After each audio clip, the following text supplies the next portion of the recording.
I'm going to talk a little bit about light-absorbing aerosols deposited on snow and ice.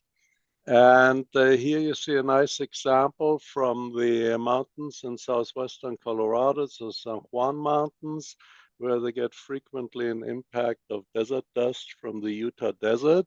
And what you see on the snow is this reddish grayish material, and the light absorbing part in this case is largely hematite, a red substance which makes the rock in Utah so beautiful and red. But before I get going, let me back up a little bit.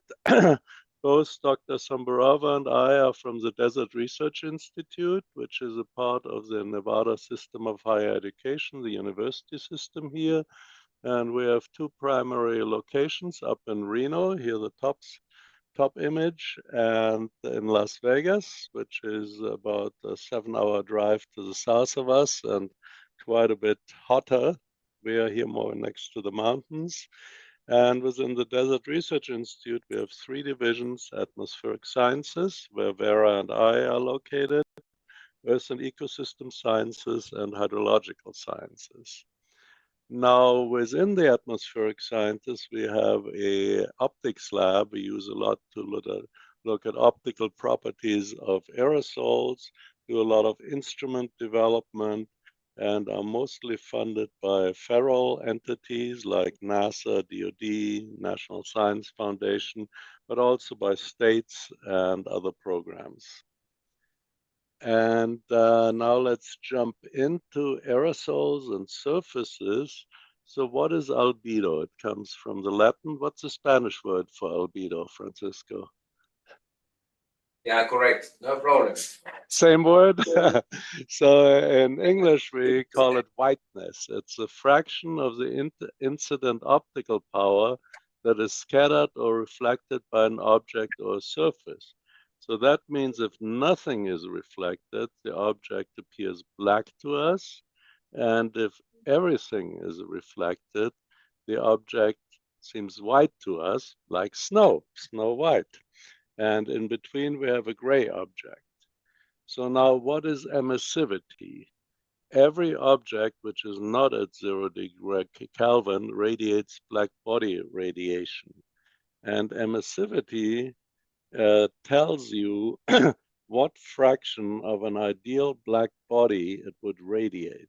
So if a black body radiates 1 watt and your object radiates half a watt, then it has an emissivity of 0.5.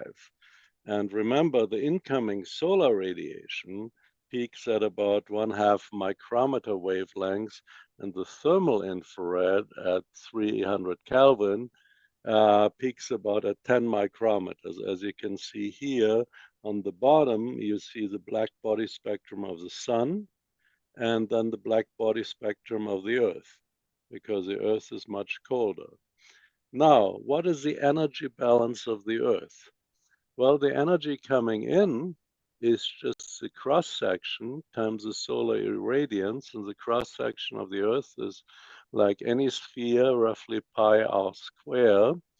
And the outgoing heat, there's a whole surface area, 4 pi r square radiates, no matter if it's a day, the sunlit, or the nighttime hemisphere of the Earth.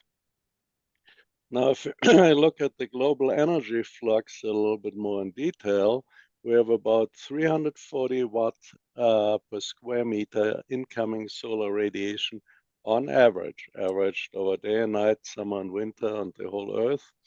And of that, about 160 watt makes it to the atmosphere, to the, Earth's surface. And on average, only 23 watts are reflected by the surface. So the surface of the Earth, and that's dominated by the oceans, is relatively dark, with an albedo of 0.15. And snow, of course, has a much larger albedo of 0.8 or something. So it's a really abnormality in the Earth. And one of the funny things is also that the surface albedo of the northern hemisphere is within measurement accuracy the same as of the southern hemisphere, although the southern hemisphere has a much larger fraction of ocean. So now what's the temperature of the Earth? Well, if you just take an energy balance, the incoming solar radiation equals the outgoing infrared radiation, then the incoming solar radiation is just pi r square, the cross-sectional area of the Earth, times 1 minus albedo. Remember, if the albedo would be 1, everything would be reflected, times the solar constant. And the outgoing radiation is a little bit more complicated. It's determined by the Stefan-Boltzmann law. It's 4 pi r squared, the total surface area of the Earth, times the emissivity and times sigma as a Stefan-Boltzmann constant. And then it goes with a temperature to the 4th power. Very nice to remember.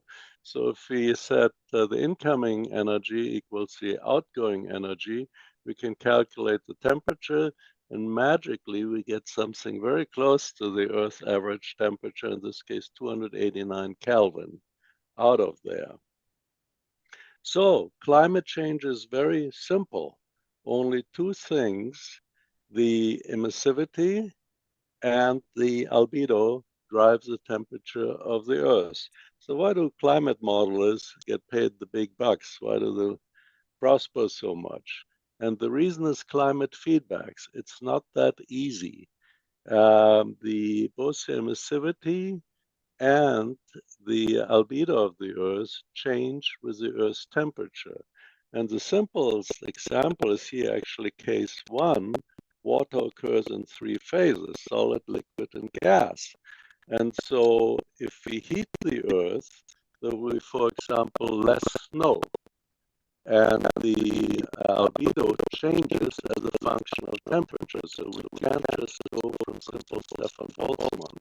And so the snow albedo effect is very real. If you get a few degrees of increased temperature, we will have far less, especially seasonal snow. The Earth will get darker and heat further. So the actual climate sensitivity is about a factor of 3 larger than the simple Stefan-Boltzmann law, which doesn't take feedbacks into account, would predict. So snow is really a critical component of the Earth's climate system. So why do we care about albedo? So the current planetary albedo is 0.29. So that means that 71% of the light is reflected, of the energy coming in. If we change the albedo only by 0.01, that's the same, it's a change in the global energy balance of more than 3 watts per square meter, and a similar in impact to doubling the atmospheric CO2 concentration. So we always hear about greenhouse gases in the public media, but we rarely ever hear about albedo, and that's where the snow really comes in. So the Earth's mean temperature is driven by its mean albedo and its emissivity, and clouds are very important for both of them too. Now here are the first measurements of the Earth's albedo by Vern Suomi, who was a professor at the University of Wisconsin, and put experiments on the first satellites starting in 1959 with Explorer 4. And his PhD student who did his PhD on this was Tom Vonderhaar, later professor at Colorado State University. And I got to meet Tom and work with him. And so here you see as a function of the latitude, plotted the solar radiation coming in, and you see a lot of solar radiation here at low latitudes, fairly little at high latitudes, just a geometric thing. And then we see the infrared radiation coming out. So you see an energy surplus in the low latitudes and an energy deficit in the high latitudes. Of course, you can't have it. And you see the planetary albedo, that the high latitudes are much whiter, reflect much more light because they have more snow and ice. And so you can't have a deficit or a surplus forever. You get to balance that. So this energy imbalance is the ultimate driving force for all large-scale atmospheric and oceanic circulations, which move energy from the low latitudes into the high latitudes. In the northern hemisphere, the typical example is a Gulf Stream. So southern Great Britain is on the same latitude as Canada. And no, it's not snowy, there are palm trees growing there. Now, how do we determine the Earth albedo? Is number one, beam counting. You can do measurements of surface albedo, cloud covers, aerosol, and everything. And the better way is really satellite measurements. And if you look at the history of Earth albedo, in 1912, people thought the Earth albedo from beam counting was about 0.89. And then in 1928, there was a first satellite measurement, which got it right on 0.29, the value which is currently accepted, 0.3 or 0.29. And what satellite do you think people used in 1928? Was it an early German effort or a top secret Russian effort or something else? No, we had only one satellite in 1928, and that was the moon.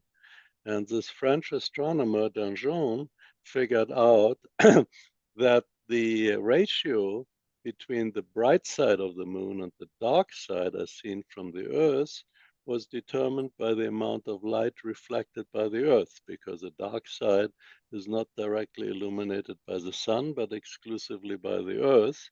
So out of the ratio, you can calculate the Earth albedo. And people have picked that up in the last decade again, and there are a few observatories looking at that and looking at the trend in Earth albedo. So here is a sketch of this. The incoming solar radiation illuminates the Earth. The reflected radiation, also known as Earthshine, as opposed to moonshine, illuminates the dark side of the moon. Now, if you look at different aerosols, and here are two examples, the Saharan dust outbreak and biomass burning aerosol from Southern California, we see that the aerosol here, the dust, looks pretty much the same color and darkness as a land surface, but it's quite a bit whiter or lighter than the underlying ocean. So it would cause cooling here, but if it gets over clouds, which are very white, it will cause warming. And similar with the biomass burning smoke. Now let's think about what happens if this aerosol gets on snow. Well, snow is super white, and either of them absorbs some light, so they will cause heating on the snow and lower the albedo. So aerosol albedo is generally defined, we call it single scattering albedo, as a ratio of the scattering coefficient to the extinction coefficient, and the extinction coefficient is a sum of scattering and absorption. And again, albedo goes between 0, totally black, and 1, totally white. And so aerosols contribute to heating if they're darker than the scene, or in our case, the snow below, and cooling if they're whiter. So the other thing, I thought I'd thrown that out. Let's just let this go here. Now, what determines the aerosol albedo? And the first thing we think about is the material of the aerosol particles. And all the optical properties are defined by something we'll call a complex refractive index. The real part plus the imaginary part. And if you look at the wave equation here, it's an exponential. And this is just purely oscillatory. But if we add an imaginary part, this kappa up here, then we get an imaginary time an imaginary, and this means a decaying exponent. So the energy of the wave will decay and light will get absorbed. But it's not that easy. Below here on this graph, I plot the single scattering albedo for a black carbon particle of a certain size, in this case diameter half a micrometer. And what we see, yes, if the imaginary part goes very small, the single scattering albedo goes up to 1. And then it goes down. And for black carbon, we actually get can go down to 0.1, 0.15. But if we further increase the imaginary part, the particle actually becomes reflected. It becomes shiny like a metal, and the single scattering albedo goes back up to 1. Pretty funny. Then it also depends on the size of the particles. So, small particles, here plotted on the right, are generally very absorbing. The single scattering albedo goes to 0, then it increases and it peaks, and then it gets to the macroscopic realm of our everyday experience, where the albedo is not depending on size. If you take, let's say, an apple and cut it into half, even if the particle is smaller, it still has the same brightness. Well, an apple is a bad example because it's not homogeneous. Let's say a potato dumpling. So this is our everyday experience, and in the microscopic range, something completely different happens. And then there's particle morphology, and just as an example of the macroscopic range, we have razor blades, a shiny metal, very reflecting, very high albedo, but in an optics lab, often we clamp 20 of them together, and we get an excellent beam stop, which is very black. And why is that? The light penetrates between the blades and gets reflected multiple times back and forth before it emerges, and every reflection it loses power. So the morphology plays an important role, both in the macroscopic and the microscopic role. Here we got this here again. And if you plot the whole thing on a log-log scale, you see nice power laws for a single scattering albedo with a size to the third power. Then you get oscillations, and here we go into the geometric regime where the albedo doesn't change with size. So here we go. I'm gonna skip this here. And here now we're getting on snow. Snow is snow white. But if you look at this here, this was a nice ski trip to the summit of Mount Shasta and then skiing about 2,500 meters down where we're standing now. And you see two things here, the snow nearby. It's partially grayish, and this is likely very short-range transport of mineral dust entrained here from the moraine. And then you see a reddish color here. And these are snow algae, a form of life growing on the snow in spring once the liquid water is available and the snow becomes isothermal. Now, if we look at snow reflectance on the left side for pure snow as a function of size. And with size, I mean here grain size. You see that you get this highest albedo for small particles, here with a radius of 50 nanometers, and get the lowest albedo for large particles. In this case, the largest is a radius of 1 micrometers. And the differences are not very large in the visible here on the left side of the graph, but very large in the infrared. And why is that? In the infrared, water starts absorbing spectral energy on a molecular basis, and in the visible, hardly at all. So if there's no absorption, the grain size doesn't matter or doesn't matter much. But if there is absorption, for example, with water, then in the larger particles, the light between scattering events travels for a longer distance in the medium and gets absorbed. So if we, for example, add absorption due to impurities in the visible, we get big differences as a function of grain size too. Sometimes people forget about that. On the right side, we have different spectra for pure snow, which is very white in the visible. Here, actually, this is somehow cut off. Then black carbon, which has a fairly uniformly lower albedo in the visible, mineral dust, it really depends on the composition of mineral dust. This would be a typical iron oxide absorption in the blue and green, for example, hematite or goethite. And then here's an example of a biological system, snow algae.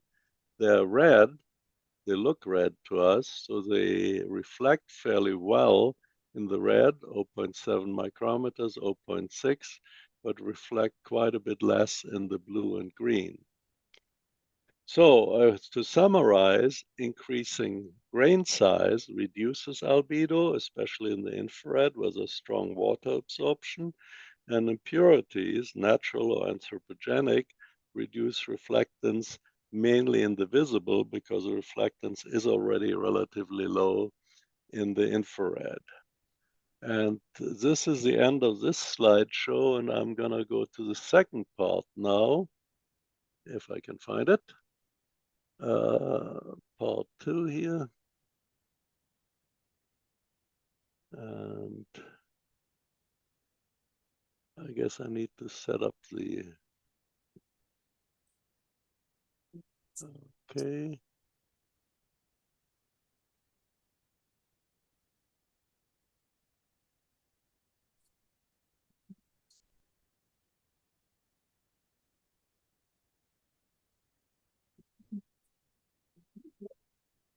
Okay, can you see that now? Yes. Okay, wonderful. So the second part, I've done some snow work in beautiful Portillo, where you guys are now, together with Professors La Puerta and Ceraceda. And my only regrets about that was that I didn't get to go skiing. And then we've also done snow work more recently, last year in Antarctica. So last year in Antarctica, I had the pleasure to go, last year I had the pleasure to go both to the Finnish Arctic and work with my Finnish friends on what they call the soot and snow experiment. And that was end of March, beginning April 2023. And then I had the absolute pleasure to go with Dr. Ceraceda down to Union Glacier, the Chilean summer camp there in December. So lots of fun, and as Francisco knows all about the Antarctic, I'll show a few pictures about the Arctic here. And the Finnish folks have done now for quite a few years soot and snow experiments. And initially they started with what we laughingly called the salt and pepper shaker approach. They would collect black carbon aerosols from chimneys and then try to disperse it on the snow. The only problem with that is that these are very large particles. Normally smoke particles are submicron, and these were much, much larger particles.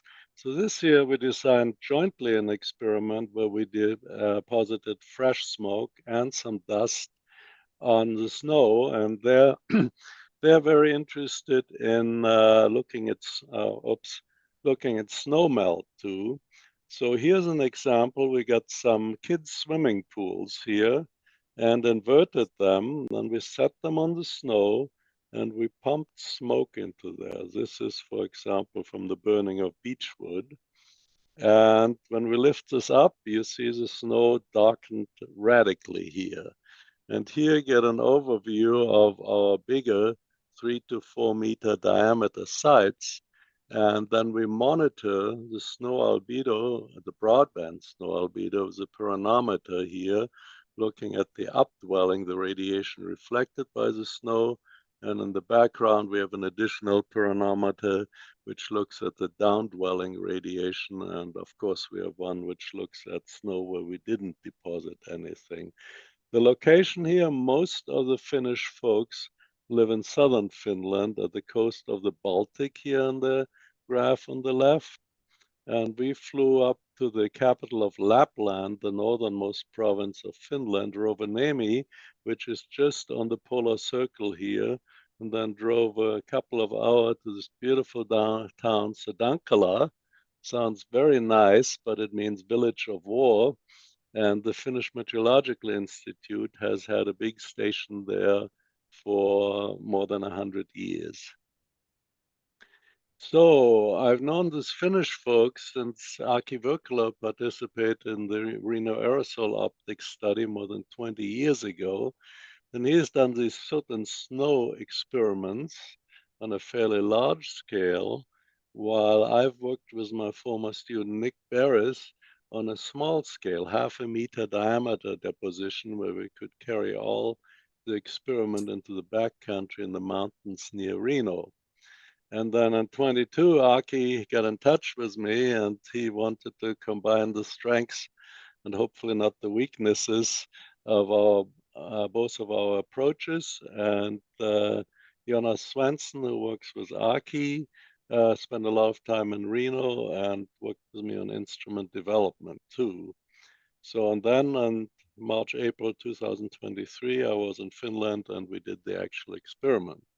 So we developed or are still developing 3 instruments: apparatus for dry deposition of aerosols and snow. That has been very successful, and we've published several papers on that with Nick Barris doing his PhD on it. Then we're working on a penetrating snow optics probe where we can measure the solar flux as a function of depth in the snow. And then we're working on a snow albedometer with artificial illumination, and that's still very much a work in progress. So here's the deposition. We have 2 chambers here, and they're really galvanized steel trash cans inverted. And in one, we can burn biomass. Typically, we'll do, for example, peat for smoldering combustion and get brown carbon aerosol. And then we have a pump here, either a small electric battery-powered pump or a bicycle pump. And we move the air into a deposition chamber with a diameter of 50 centimeter, again, think an inverted trash can, standing on the snow. Alternatively, if we want to do mineral dust aerosols, we put mineral dust sieved to about 20, 30 micrometers just in a flask and give it a brief blast of pressure with a bicycle pump and push it into the deposition chamber here. And Nick has published a nice paper on the apparatus, and then we also published a nice paper on deposition of brown carbon. Here's what it looks like in the snow. Here, the big trash can is a deposition chamber. Then here we have the biomass burning chamber where we generate the smoke. And we have a longer copper coil to cool it off so we don't heat the snow. And here's the actual burning pot, which is insulated to simulate semi-infinite fire without lateral heat fluxes. Here's now the penetrating snow optics probe. It's essentially just a cylinder, very similar to an avalanche probe pole, but we have an optical fiber in there. And the entrance aperture of the fiber is here on the tip of the probe with a sapphire window above it. And then we connect the fiber to a spectrometer. So with this, we can also measure the downdwelling solar radiation. If we point it upwards, we can measure the surface snow albedo if we point it towards the snow. And then we can get the snowpack extinction versus depth. Right now, the main problem is we need to develop a mechanical gizmo to hold it steady in the snow, especially if it doesn't penetrate very far. And our spectrometer is not sensitive enough to go deep enough. Then the integrating snow albedometer aims to measure spectral snow albedo with artificial illumination, because in general you want to go up there, you need a flat surface, which is not always available in the mountains. You need an open area, you can't do it in the forest, and you need clear sky and the sun relatively high in the sky to do good measurements. So all these problems you could get rid of if you can use artificial illuminations. And we're using an integrating sphere approach, and together with a cylinder which penetrates in the snow and is internally reflecting, mainly painted white, so none of the light escapes to the side. With the sun, it's not a problem because you illuminate all the snow, but here we'll illuminate only a small part, and some of the light which penetrates in the snow will go to the side. This integrating sphere you could also use to profile the snow albedo on the snow pit wall, and I'm sure you guys are gonna dig some snow pits. And so if you have a darker layer, you will suddenly, at that height, have a lower snow albedo. Now, in how much time do we still have, Francisco?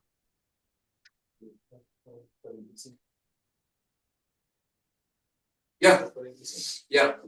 How No much time problem. do we still have? 10 minutes? Or? Yeah. Okay. The next is Vera. No, I'll just go fast here.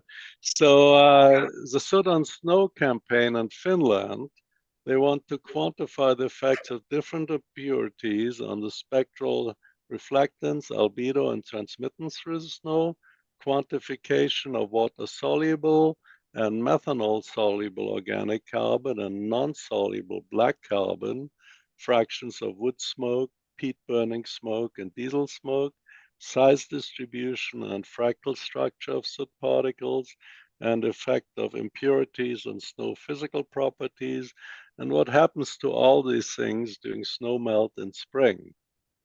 Now, what did we deposit?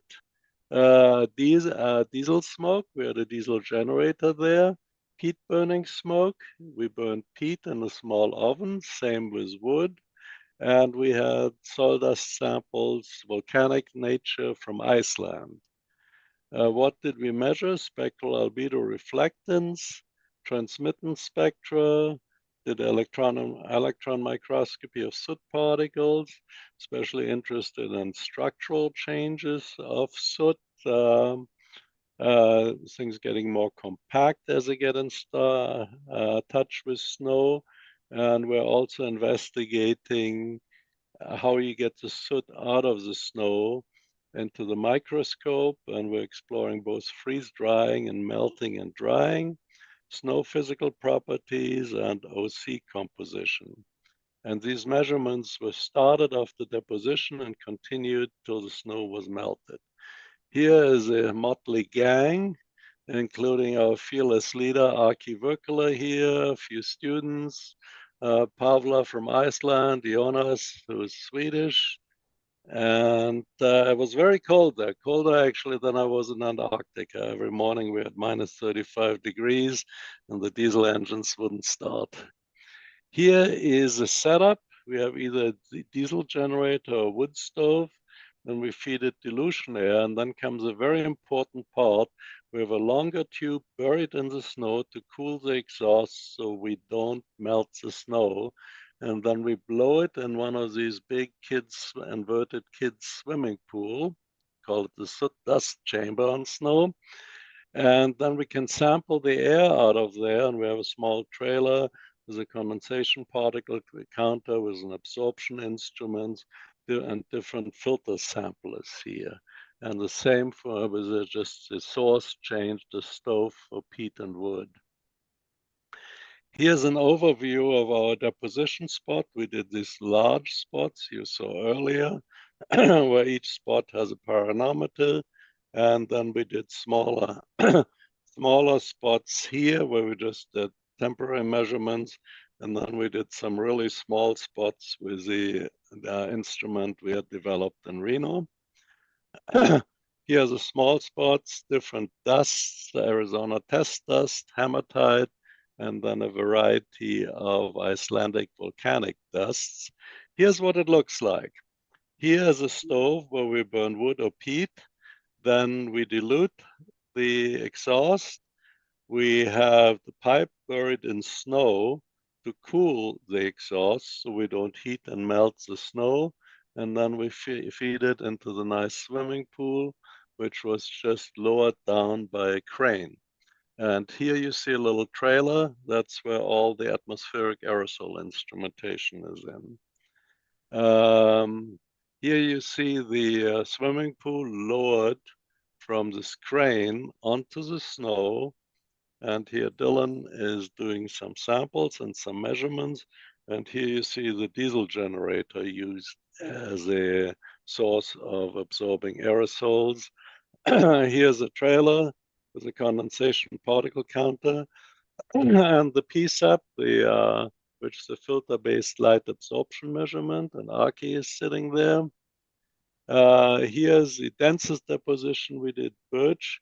When we lift it up, you see all the smoke there, and you see how black the snow really got. In the background, you see more of the pyranometers. Again, the trailer, and Aki was very clever with the stove. While we were generating combustion aerosol, he also produced tea or coffee and grilled a few sausages, which was very popular. And here you see an overview of the corridors here, the pyranometers on the south, and you see again this very dark deposition of beech wood smoke. Here you see a few dust depositions which didn't work out well. We didn't get it very uniform. And here you see a good view of this really dark one. This was a dark birch wood smoke deposition. So let's look at that into more detail. And this was the most surprising thing they ever seen. So we deposited it, and initially the snow looked kind of like this here, very uniform with tiny particles, submicrometers on that. But after a few hours later, there had been some melt freeze going in, and we saw these large structures, centimeter size, and they were very fragile. But so, as much as we can figure out, we're still doing some microscopy and chemical analysis on this. Snow had partially melted, and the soot, the submicron soot or aerosols, had organized in water filaments, which then dried out, producing these centimeter large structures. And that was a total surprise to all of us, and we still don't fully understand it. And then a lot of snow samples were melted and filtered. Here you see brown carbon from smoldering combustion. You see black carbon from diesel soot. We analyzed the snow by melting it, and we had a spectrometer and a liquid waveguide. So the melt water went into this liquid waveguide, which was then connected to a light source and the spectrometer, and we could measure a long absorption path through the melt water. And here are some examples of melted snow samples from different heights in the snow. Here's the wavelength spectrum, and you see things like brown carbon, which absorbs very strongly at the short wavelengths, and other things is that water soluble, and then we also, what wasn't water soluble remained on the filter. And here's some more spectra, the height in the snow layer. So the top is the surface where we got the most effect. And here's first filtered meltwater from spot 8, smoldering peat smoke. We get very strong absorption in the UV, near visible here.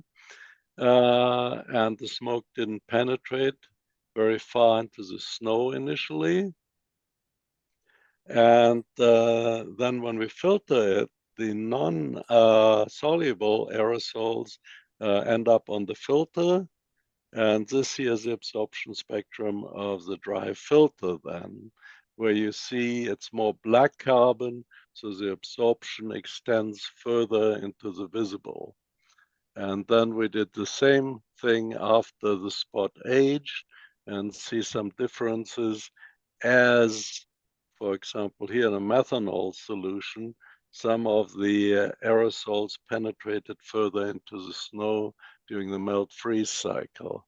We also looked at particle morphology, and for diesel particles, we get larger particles have agglomerated when we sample them from the snow as opposed to the fresh diesel exhaust.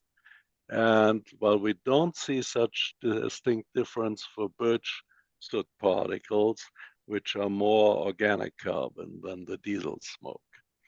Now, here's the most important slide and the favorite slide of my Finnish friends. It's fun in Finland. While we were in Sodankala, we had a beautiful display of the Northern Lights one night, and you see a couple of pictures of this. It was one of the most spectacular things I've ever done, ever seen. During the 2-week campaign, we took one day off and went to the Palas National Park, about a 2-hour drive further north, and snowshoed to the Global Atmospheric Watch Station you see here on the right bottom, and the whole station is just filled with atmospheric monitoring instruments, aerosols, gases, more than I've ever seen in one location. Here we are snowshoeing up with Pavla, who's from Czech Republic but works in Iceland, and Uti, who's from FMI, and here's Jonas in the yellow shirt. And Jonas had also fun generating a snow angel. Afterwards, the experiment, Aki took me Helsinki, and we went swimming in one of the local lakes, and they keep a small spot of the lake as open water. Aki has installed a bubbler there, so the bubbles keep the water from freezing, and you can go swimming any time of the year, of course, after going to the sauna. So with this, let me end, maybe have some discussion, and we can turn things over to Vera, which will tell us more about the chemistry of combustion aerosols. Thank you.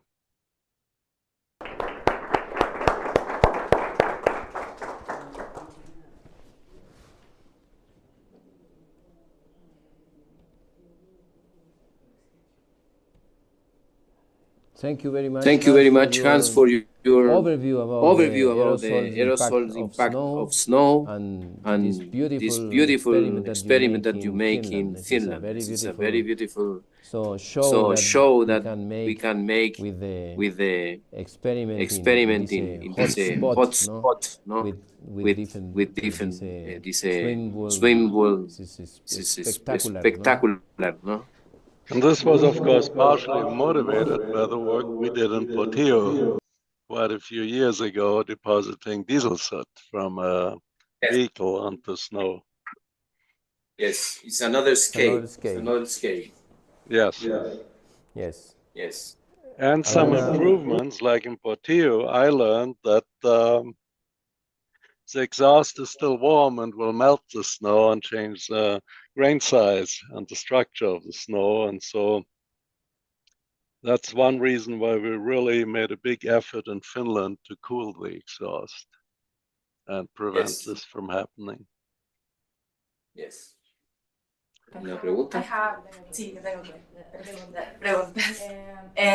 I don't know if you listen to me or something. You can listen to us. Yes, I can hear you. Yeah. Yes. Yeah. I have two questions. The first one is when you finish the experiment, what happened with the part of snow that were filled with diesel? I mean, that kept there, or you So the part of snow that was filled with, What part of snow? you asked what part of snow? A part of snow filled with, I didn't quite hear you. Diesel Diesel. yeah. Well, one of the questions we're investigating there is as you asked, what happens with the aerosols. Initially, they get deposited at or near the surface of the snow. Then a week or two after we did the deposition, the snow became isothermal and meltwater went out of the snow. And so the water-soluble components get immediately washed out of the snow, which what people call an ionic pulse. Within a day or two after the snow becomes isothermal, the liquid water washes out everything water-soluble, and we saw that there. And then the black carbon, it is thought, and not fully explored largely accumulates on the surface and makes the surface darker. So it doesn't get washed out while it's very small. It's not water soluble. And right now we're planning an experiment for next spring here in the Sierra Nevada mountains of the US at Mammoth Mountain, where the US Army has a snow energy balance site. And there we have lysimeters, pans under the snow, which collect the meltwater. And so we want to chemically analyze the meltwater for black carbon and soluble things. And what we expect is that the soluble particles will come out within a day or two after the snow becomes isothermal, and the black carbon will probably come out at the very end of the snow melt. But that's something we haven't really seen yet, and I don't think anybody has really looked at it, what happens to the black carbon, but we've seen evidence that it collects on the snow surface, and that would be the same for other non-soluble things, like a lot of mineral, not water-soluble things, like a lot of the mineral dust. And in our Finnish experiments, with the snow samples at different depths, we distinguish between the water-soluble parts in the analysis, the not water soluble, and the methanol soluble, and the insoluble, like black carbon, which is insoluble in all organic and inorganic solvents. Does that answer your question, or start to? Yeah. Thank you so much. And I think that the experiment is really great. So congratulations. Thank you. ¿Otra pregunta? Yes. Yes. I'd like to ask you, can you hear me well? Carla. Carla, come here. Yeah, I can hear you. I wanted to ask you about that algae covering the snow. Yes. Just I wanted to ask about the scales. If we talk about, does it have a huge impact on the snow, the algae in comparison to the carbon? In terms of scales worldwide, not such an important reduction of the snow production. Well, it's very interesting. I mean, just anecdotally, when I go backcountry skiing in spring, in the areas which have snow very long, meaning in the US, let's say in April or May, you really get to see snow algae. And in some areas, they really dominate, and we don't have any good understanding in what areas. The interesting thing is that snow algae are there on all 7 continents of the US, including Africa, and they're very similar. Now, the going theory is that snow algae just spend their summer vacation on the ground, and then the snow accumulates. Once the snow becomes isothermal and there's liquid water, they swim to the snow surface and bloom and reproduce. And I do not believe that. We've taken here in winter depth profiles and analyzed them for snow algae and other microorganisms. And during winter, we saw them at all heights. So my thought is they really travel on mineral dust particles, also travel between continents. So we find snow algae wherever there's snow, and they're sitting there in the snow. And once they get liquid water, then they start blooming at the surface.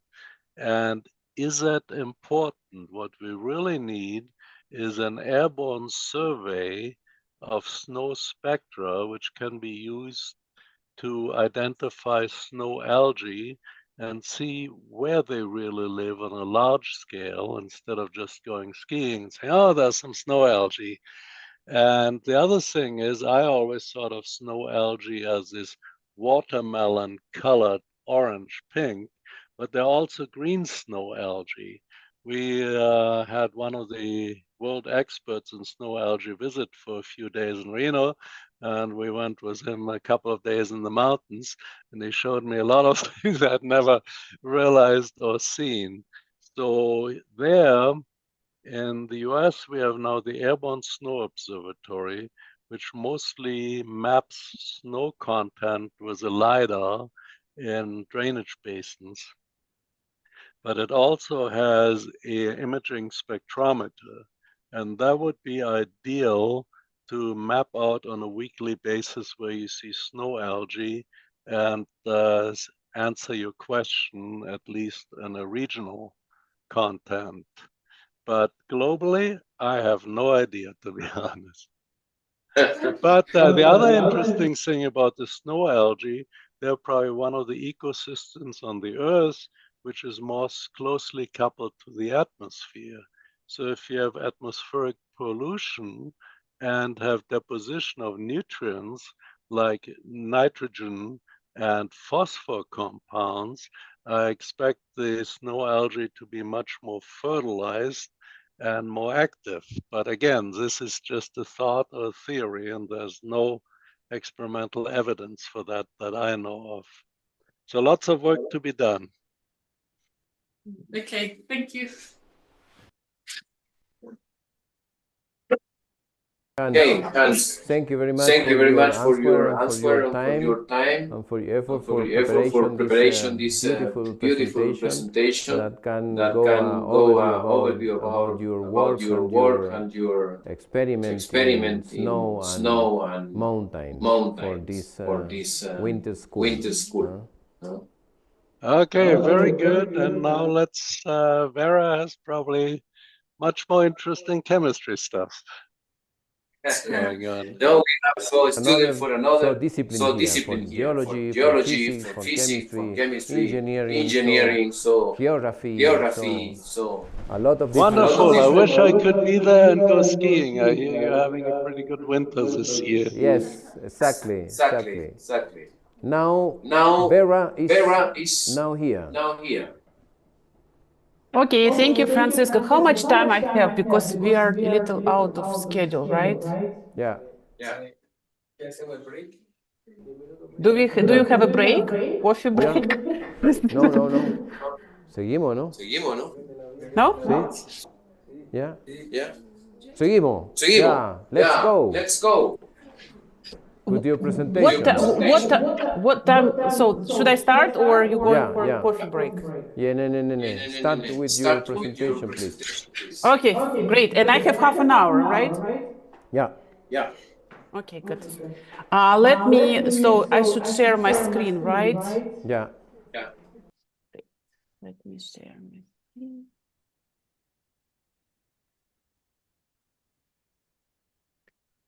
Can you see my presentation? Yes, wonderful. Yes, so I'll talk today about chemistry of light-absorbing aerosols from biomass burning. Before I will start talking about our projects on this topic, I would like to introduce myself. My name is Vera Samburova. I am from the Desert Research Institute. Before Desert Research Institute, I finished my master's degree in Moscow State Lomonosov University in Russia, in Moscow in 2002. Then I went to Switzerland, to ETH Zurich, and I did my PhD and finished it in 2007. It was work on organic aerosols, on urban organic aerosols, my dissertation. And then I came to Reno, to the Desert Research Institute, as a postdoc, and since then I'm working as first assistant research professor. Now I'm associate research professor at DRI. For 6 years, I was also the program director of the Atmospheric Sciences graduate program at University of Nevada, Reno. So I work with the students a lot. And here I just highlighted, I don't know why it's going by itself. Highlighted my major research interests, mainly speciation and characterization of organic compounds in the atmosphere, both gas phase and particle phase. Also, I work a lot on development of analytical methods for analysis of organic species, and not only in the atmosphere, but also in other environmental samples. also one of my research interests to analyze chemical compounds in biomass burning and vehicle emissions, semi-volatile, volatile. You can see my picture. We also did a really interesting few projects actually at the cannabis grow facilities because in Reno we do have quite a bit of them, and we were analyzing volatile organic compounds which are emitted from grow facilities. The concentrations of volatile organic compounds are huge there, and we were trying to estimate what's their effect on air pollution in Reno, and as well on the formation of ozone, because as we all know, ozone is a toxic compound when it's in the tropospheric level. And we found out that the cannabis grow facilities don't contribute a lot to the air pollution. So we have them around. I also did quite a bit of work on analysis of toxic species in electronic cigarettes. And a few years ago, Hans and we started to work quite a bit on the chemistry of post-fire soils. And I will talk a little bit about it today. So by the end of my presentation, I hope we will be able together to answer the question, why do we care about organic compounds in the air? And here, major question, what are the sources of these compounds? Two major groups. Probably most of you know that we have anthropogenic emissions into the atmosphere, biogenic emissions into the atmosphere, and main sources of anthropogenic emissions, car emissions, domestic wood burning, prescribed wildfires, as gas and fuel storages. On the other hand, we also have biogenic emissions. Nature also emits a lot of air pollutants. We have volcanic emissions, which it's really hard to control. We cannot control them. We have wildfires, and so on and so forth, and forest as well, and ocean. So everything emits something into the atmosphere. So we have a lot of different compounds that going into the air, and we can classify them different ways. We can have organic or inorganic compounds. We have volatile, semi-volatile, non-volatile compounds. We have toxic, non-toxic compounds. Very important classification. Also water-soluble, non-water-soluble. Since we have water in the atmosphere, we also need to know what compounds can go into the water droplet, what compounds cannot, because then their deposition will depend if it will be dry deposition or wet deposition. So very important to study when we study this soup of compounds in the air, that we also understand clearly what are their properties as well. And organic compounds, those are not organic compounds, what we think in the stores. Organic compounds, organics in the stores, a good thing. Organics in our labs, as you all know, mostly bad things, mostly toxic. So just a quick reminder here. Biomass burning. Why biomass burning? Biomass burning, or wildfires, or prescribed fires, or domestic wood burning, any combustion can emit a lot of compounds, inorganic and organic compounds in different phases, gas phase and particle phase, into the atmosphere. This picture is taken in 2010 in Russia, when there were in 2010, it was really bad and dry summer, and we had really, really bad peat fires around Moscow, in the Moscow region, and it was really bad year for us. And here are a few pictures that my friends sent to me. So you can see actually near Kremlin, Red Square, that it was really, really bad air quality, and actually the death rate was really high in Moscow back then, when it was 2010. People still remember that time. So the air quality, because of the peat burning, peat fires, were really bad. And what's really hard about peat fires, it's really hard to put them down. Peat is burning and smoldering slowly. It can go deep into the soil. And my dad told me that even when he went in the winter in the forest, he saw how the peat smoke was coming out from the snowpack. So it means that peat was burning even during the winter in the deep below in the ground, and the emissions were going out during the winter through the snowpack. Not going too far, we also have a lot of air pollution episodes caused by wildfires around Reno area in Nevada.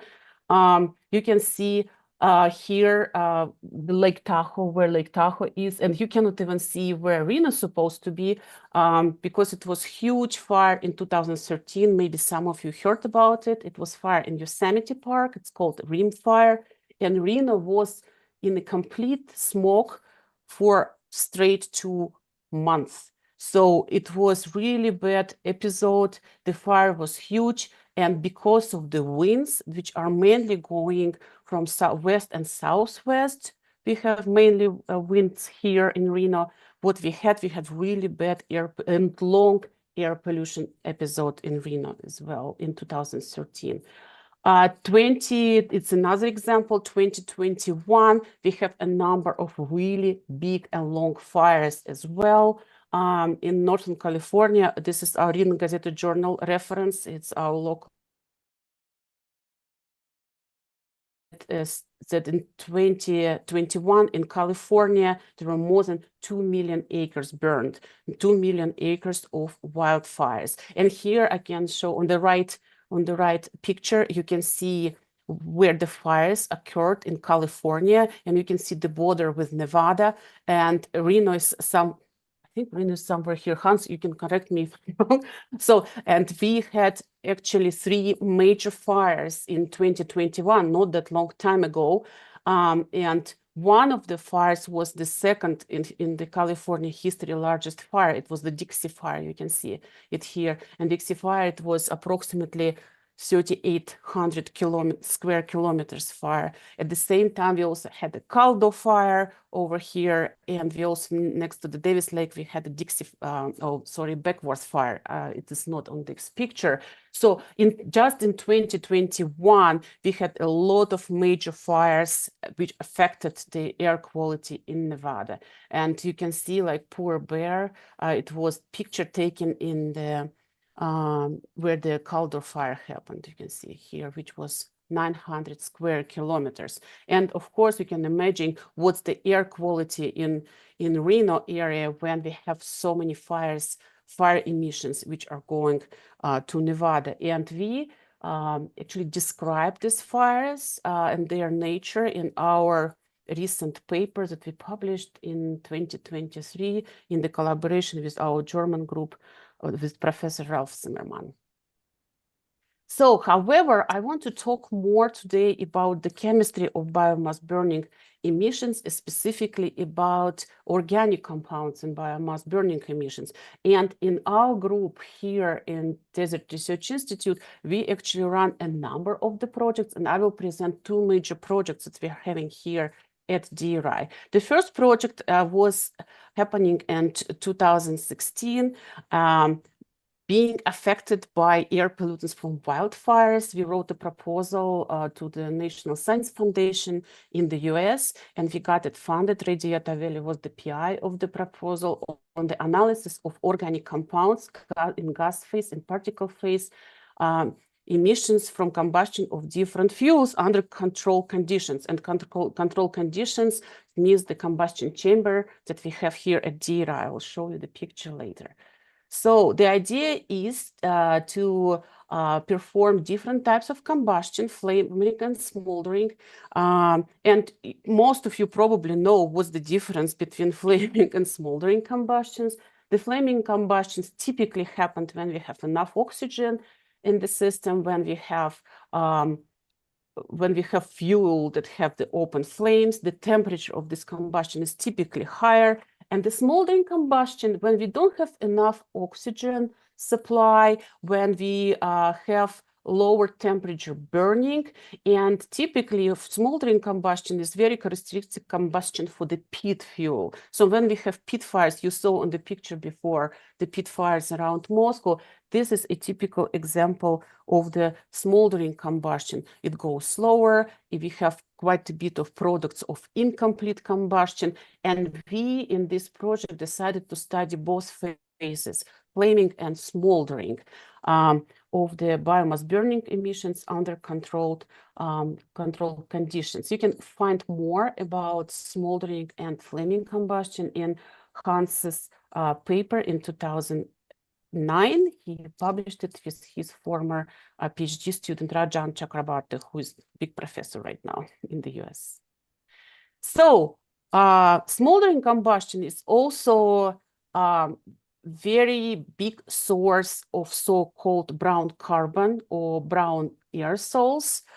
Brown carbon, these are emissions or aerosols or compounds that the light-absorbing organic matter in aerosols. This is what we call brown carbon. Brown carbon strongly absorbs in the blue and near ultraviolet part of the solar spectrum. And the idea of our project was to analyze brown carbon in the emissions of flaming and smoldering combustion sources. So here you can see the filters that we collected with midwall in the lab, and you can see it's definitely brown carbon emissions. This filter was collected when we were burning the peat. Why it is important? You're probably all familiar with this IPCC report, Intergovernmental Panel on Climate Change report, and you can see on the biomass burning, oops, I don't know why this doing it when I'm using my mouse, in the biomass burning chart here, and fossil and biofuel, we see fossil and biofuel emits a lot of black carbon that affects, of course, air pollution, air and the snow. But the biomass burning can also emit the organic carbon, which can be also brown carbon. And the goal of our project was study the brown carbon. And as you can see, the arrow bars are huge on both columns there, and our job is to figure out what is brown carbon, how much brown carbon aerosols can be emitted from different fuels, from flaming combustion and from the smoldering combustion. So you can see our combustion chamber, Francisco and Ximena, when you visited us, you probably saw it. It's quite large. Combustion chamber is almost 2 meters by 2 meters metal box, pretty much. And you can see here the sampling line that going from the top. And typically what we do, we open the door and loading our fuels and burning them. And then we can connect our sampling lines with different instruments, including filter sampling. And you can see what we did as online analysis and offline analysis. Several papers were published based on this research. My role in this research was to collect filters, TIGF filters, to do chemical speciation like semi-volatile organic compounds, polycyclic aromatic hydrocarbons, alkanes with gas chromatography mass spectrometry, OGCMS. After the filters, we also collected the XAD cartridges. The XAD resin is a special resin that can catch semi-volatile organic compounds, which we also analyzed with the gas chromatography mass spectrometry. And in this talk, I will mainly focus on analysis of pHs, because pHs, as we find out and as we know, are part of the brown carbon aerosols. You can find the results of this research in the references, which is shown here. In our lab, we perform analysis of over 100 polycyclic aromatic hydrocarbons. Typically, the EPA, Environmental Protection Agency in the US, analyzing 16 pHs. In our lab, we analyze over 100, sometimes 113, sometimes 118, depending on the project. And we decided to run all our collected filters and XAD samples with the GCMF method on quantitative analysis of pHs and figure out how much pHs contribute to the brown carbon of the combustion aerosols that we generated in the lab. You can see on the left side is the flaming combustion case. On the right side is the smoldering combustion. On the left side, you can see clearly open flame. We were burning ponderosa pine needles, and ponderosa pine is a very common ponderosa pine forest is a very common forest for the Western US and the Northern America all together, north and western part of the America. On the right side, actually smoldering is going on. However, you can barely see the smoke there, but it is there. You can see how our chamber looks like. We have the balance sitting right under the ceramic discs to protect the balance from the heat, and we could measure every few seconds, we could measure how much mass actually going into the gas and particle phase aerosol. So we controlled how much fuel was actually consumed by the flame over there. Here's an example of the non-collected, on the left, non-collected and collected filters. And you can see on the right side, you can see on the bottom, unburned peat that we used and burned peat. You can see our setup that to burn the peat, we used the pot, which is isolated with the isolation material. And the goal for it is that in the nature, when we have the fire, typically the piece of this peat has the relatively high temperature around it. So this way we are trying to mimic the peat combustion in the nature by using the isolation material. So we applied it for the peat burnings quite a bit. Our students also, graduate students back then, also collected real fire aerosols, combustion aerosols. We used for this purpose, we used the medium volume sampler, which we actually loaded right on the roof of the Desert Research Institute. You can see how DRI looks like. This is the road that we have that goes to DRI, and you can see that it's pretty polluted episode that we had in Reno. You can barely see the mountains. In a typical clear day, we see beautifully the mountains. And what we did, we also collected real fire emissions to compare with our combustion chamber experiments as well. An example of the peat burns, here we burned also Siberian peat. Siberian peat, which was actually an amazing fuel because, as you know, especially now, it's not easy to bring from Russia anything.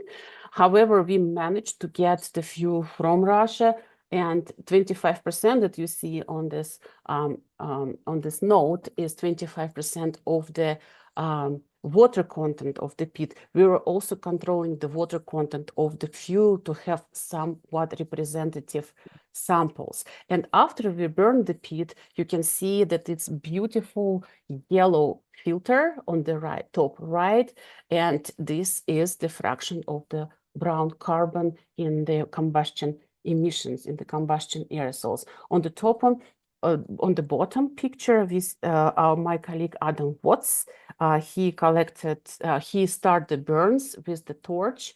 He heated it up first, and then we had 10 seconds to put it on fire. So it was smoldering, and this is how we collected our samples for future analysis. I don't want to go too much into detail, just a quick note, what fuels we used to collect our samples. We had Siberian peat, we have Alaskan peat, Florida swamp peat, and these were the representative fuels for the smoldering combustion. And we have ponderosa pine and cheatgrass as flaming combustion fuels. Ponderosa pine, like I said, is very common vegetation in the Western US, whereas cheatgrass, it's actually invasive vegetation. And I can even see right now from my window that our hills are covered with the cheatgrass, and it's extremely flammable with the water content way below 1%. It's extremely dry and can start fires pretty quickly. We collected our samples with the water content when they were dry, and we collected with the controlled water content when they were 25 or 50% for the peats, and we typically use the natural water content fuels to burn as for ponderosa pine and cheatgrass for the flaming combustion. So this is just overall what samples we collected, and then we performed the first sampling, then we did the extraction with the accelerated solvent extractor, where we used two types of solvents, polar and non-polar. For sure, extract polar species and non-polar species in the collected samples. Then we concentrated the samples with the rotary evaporator to 1 mil. Then we concentrate them even more under ultra high pure nitrogen up to like 50 microliters, and we perform quantitative analysis of polar compounds, alkanes, alkynes, and pHs. But we'll talk about pHs in this presentation, since pHs are part of the brown carbon fraction. And here the first slide of our results. On the left, you can see top 10 particle phase pHs, particle phase particles that were collected on the filters. And on the right side, on the B picture figure, you see gas phase, top 10 gas phase polycyclic aromatic hydrocarbons that we analyzed in our 5 different fuels.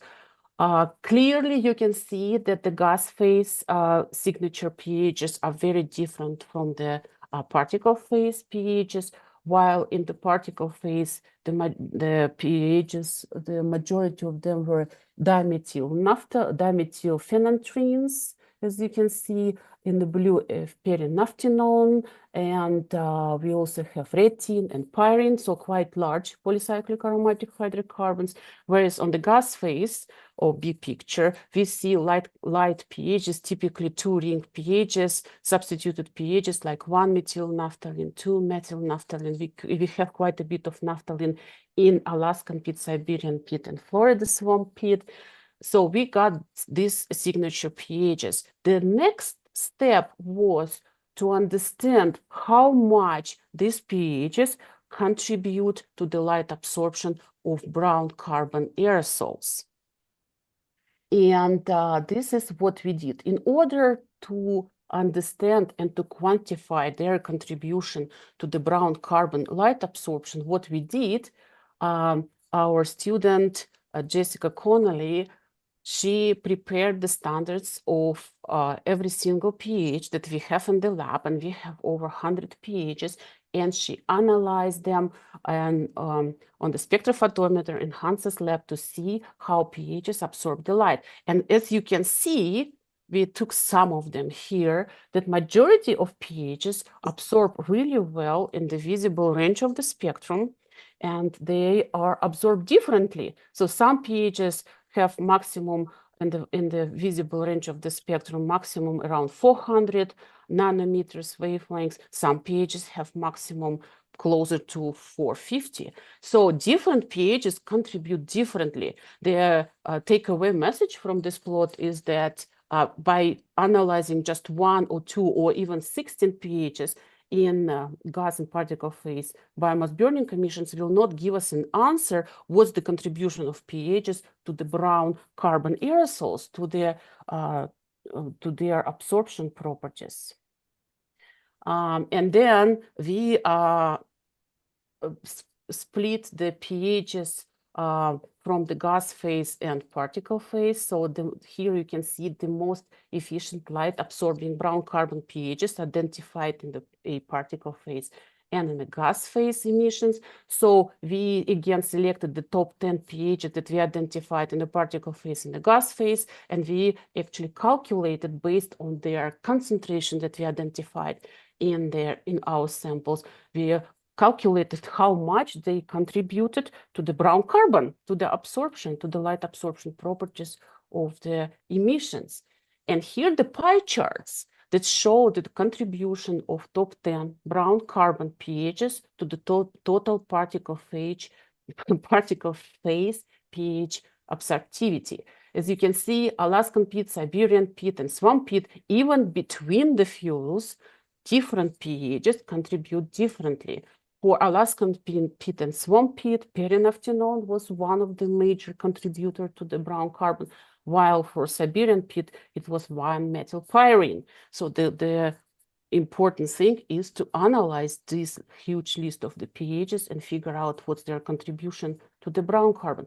For the flaming combustion, you can see that, again, perinaphthenone is one of the major contributors to the brown carbon. And when you dissolve perinaphthenone, I don't know if we have chemists in the audience, you probably see that it's quite yellow compound. And majority of pHs, especially high molecular weight pHs, are quite yellow in color when we prepare the standards.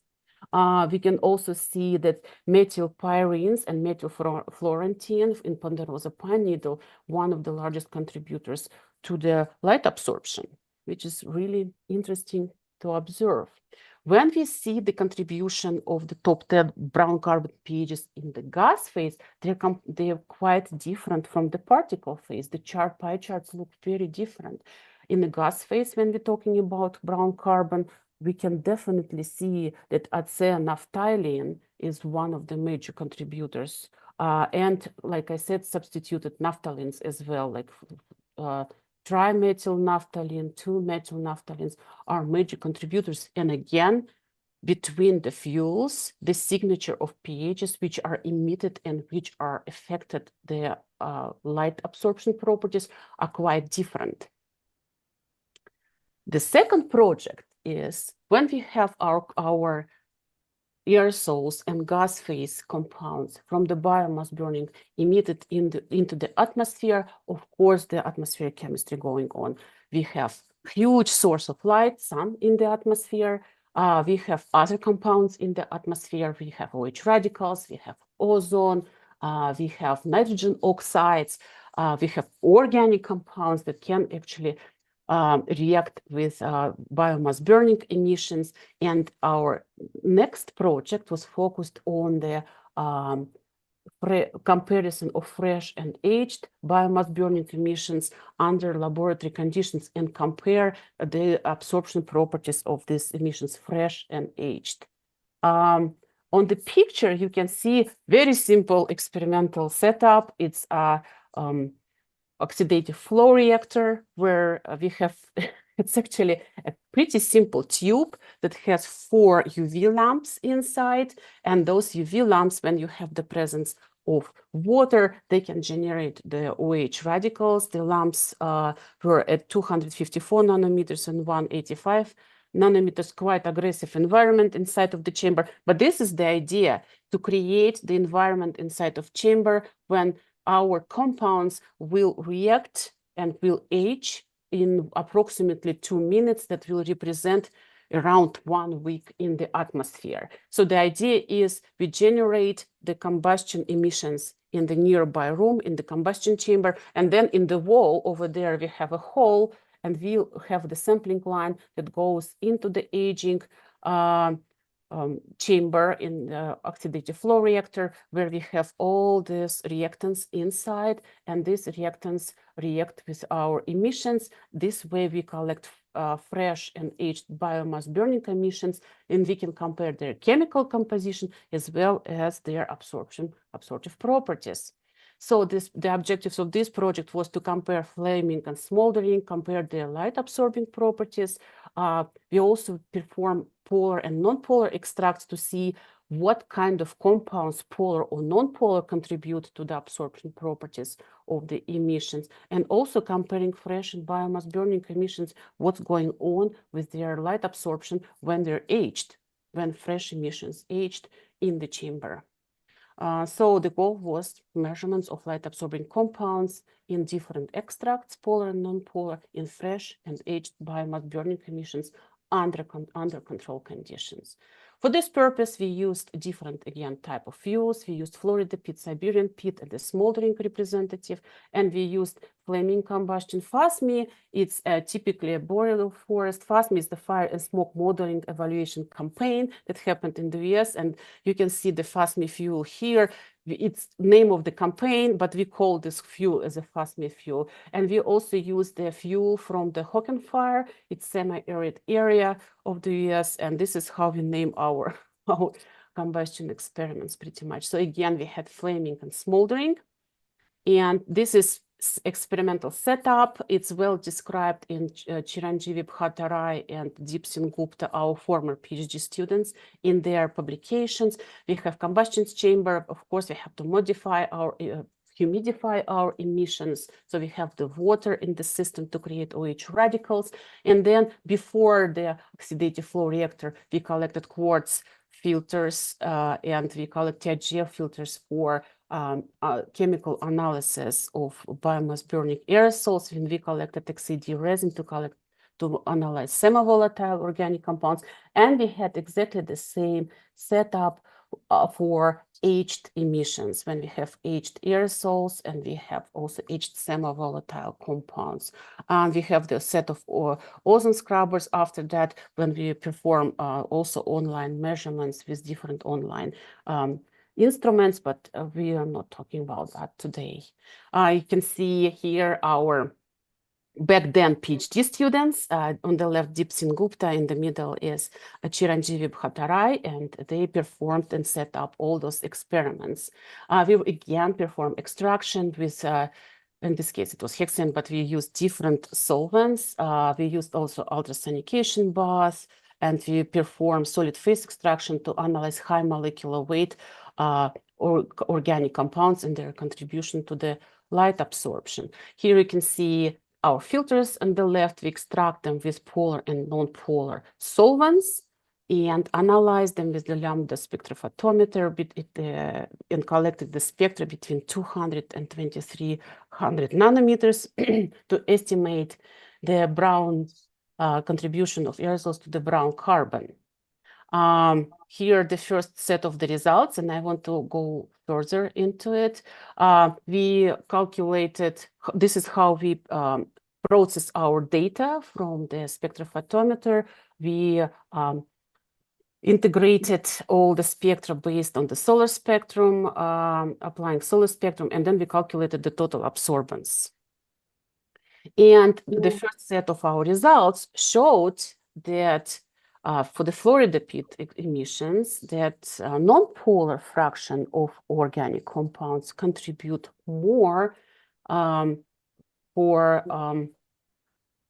more into the absorption rather the polar fraction that we extracted from the Florida pit emissions.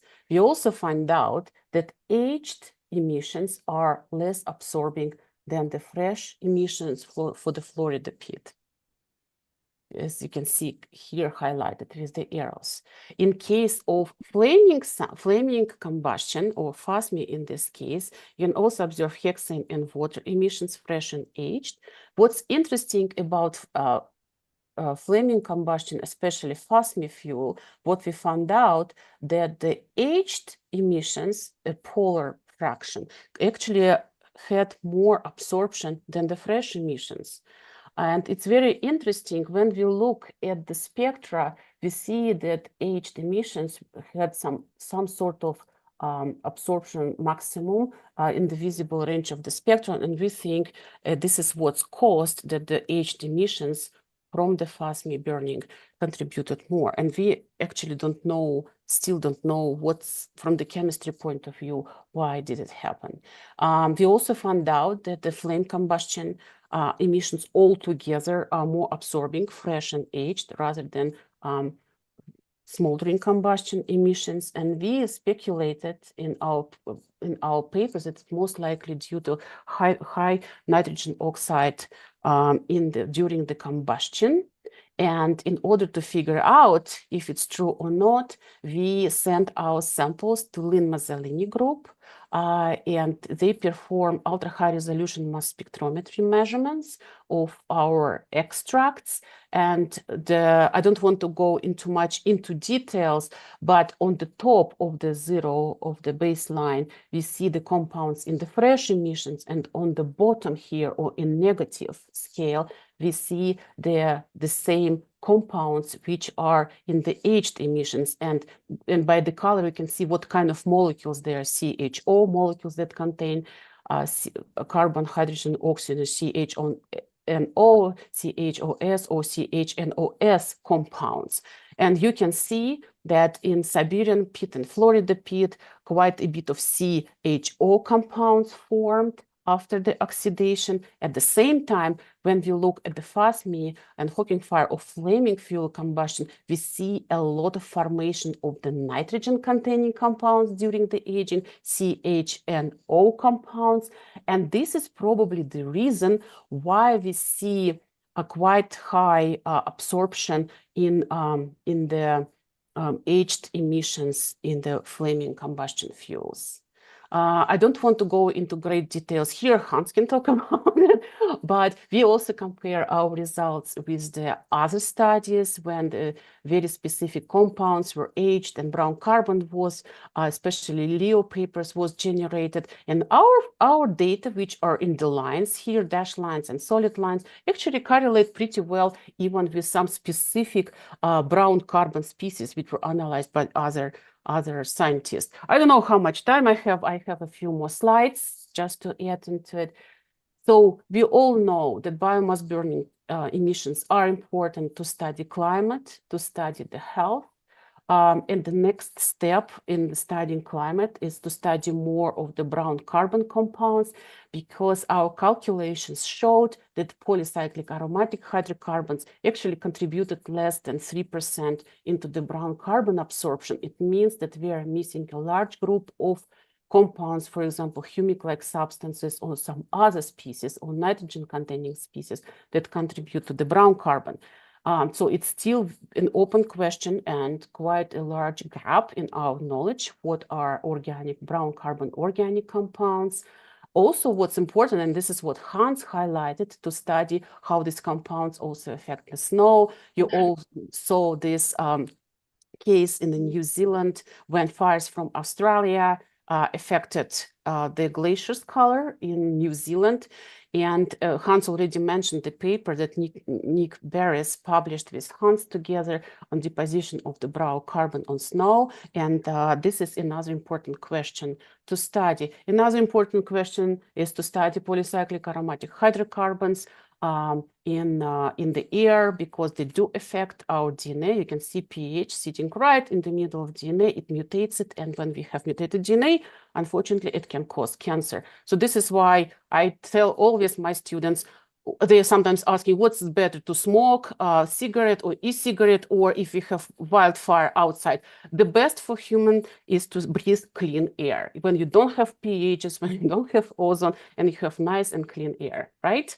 And we calculated the cancerogenic properties of different pHs. You can also find in some of our publications to highlight the importance to study organic compounds. It's another important question, how the biomass burning emissions contribute to the ozone formation, especially in the urban areas when we have nitrogen oxides. And you know that combination of organic compound, nitrogen oxides, and the sun is a great soup to create the ozone, which is toxic at the tropospheric level and can affect, as you can see, our lungs, right? So this is another step what we need to do to check. And now is why we can answer at least partially the question, why do we care about organic compounds in the air? Because first of all, it's a complex question. Second, organics do affect aerosol absorption properties, gas phase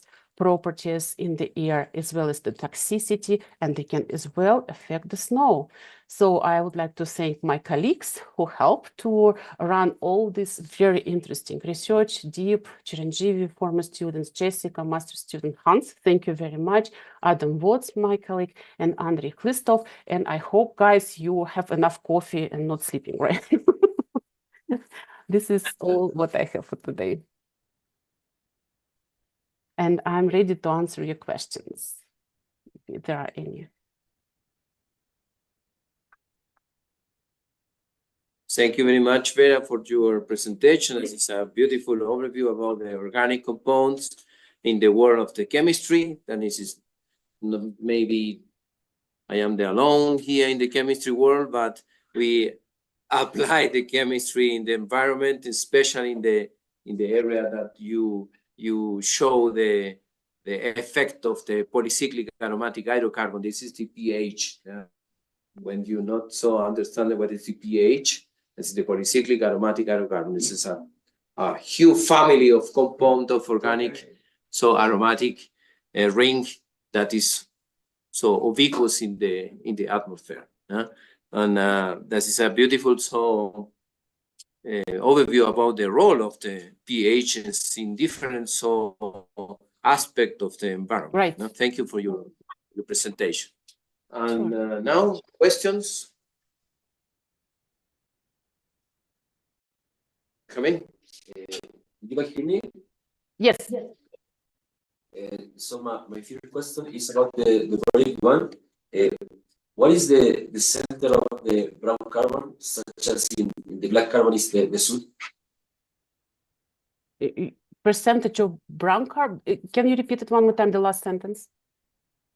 The centers, it's like in the black carbon, the center is the soot particle that is added to the organic compounds. So in the brown carbon, what is the center in this case? Okay, it actually depends on the chemical functional group. If we're talking about pHs, is the when we have a fused or connected double bonds in the aromatic ring, this will create the color. Or especially if we have quinones, when you have connected C double bond O, and some aromatic rings attached, it's also very good functional group that creates the brown color in the sample. However, not only pHs, I don't want you to get the wrong idea that only pHs contribute to the brown color. We also can have nitrogen-containing compounds or PANs, so the so-called PAN, when we have peroxyacyl nitrates, COO, and then nitrate group, that can also be pretty brown. It's typical compound in the urban area. When we have car emissions, we have a lot of nitrogen oxides, organic compounds. We don't expect to see a lot of them in the biomass burning, but they also a big part of the brown carbon compounds. So brown carbon compounds are very complex mixture, complex soup of compounds and different functional groups that can give a brown color. In the case of the combustion emissions, we started with pH because we know that combustion emissions do have pHs. However, we figure out they are not the majority of the fraction. There are some other species that create a brown color. So we need to study them more. I hope I answer your question. Good question. It's good for me. And so that is the reason for the study of the organic compounds are the main reason for the absorbing properties of the brown carbon. Yes. Yes, that was my question. Yeah, thank you. Yes, the idea, maybe the idea from Vera is very clever, but you intend to make an atlas from different compounds that absorbing in different colors. You can take maybe the idea to have a blue black carbon, or a yellow black carbon, or a yellow carbon, or a green carbon. Green carbon, so, yeah. Algae, red carbon, yeah. Exactly.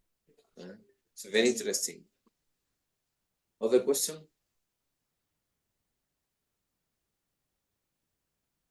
Okay. Thank you very much again, Vera, and see you again. Yeah? Yes, I hope so too, yes. Magin, you are here, ¿no? Buenos días.